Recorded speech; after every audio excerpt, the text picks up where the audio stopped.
Céline Dion se montre généreuse avec ses fans.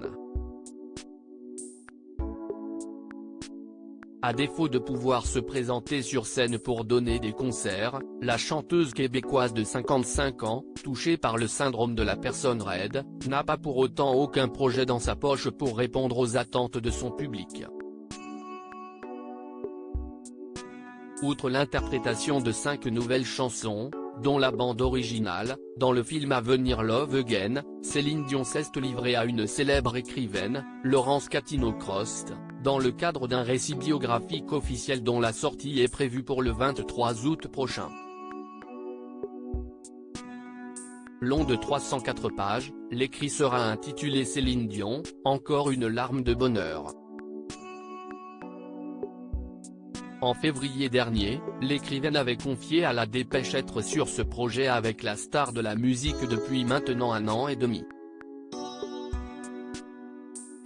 Une bonne occasion pour elle de découvrir une femme simple, généreuse et terriblement courageuse, qui serait une véritable travailleuse acharnée.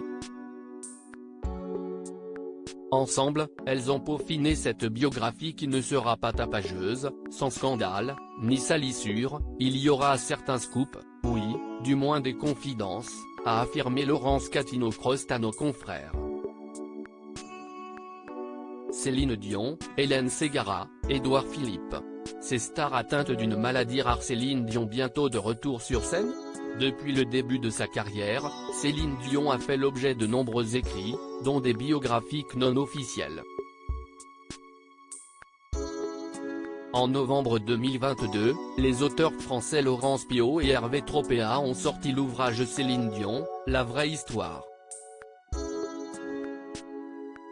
Sous-titré Les secrets d'une idole fragile, le livre mettait en exergue les fragilités physiques et mentales de la chanteuse québécoise, notamment depuis le décès de 2 de ses proches, son mari, René Angélil, en 2016, puis celle de sa mère, Thérèse, en 2020. Avec sa biographie officielle, Céline Dion a donc pour volonté également de reprendre la main sur les informations rendues publiques à son sujet depuis quelques années.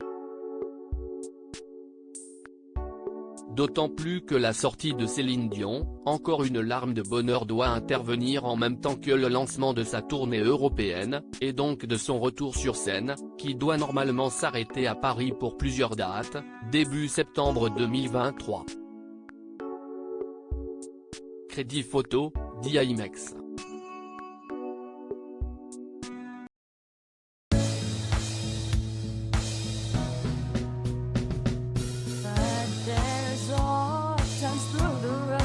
I think you got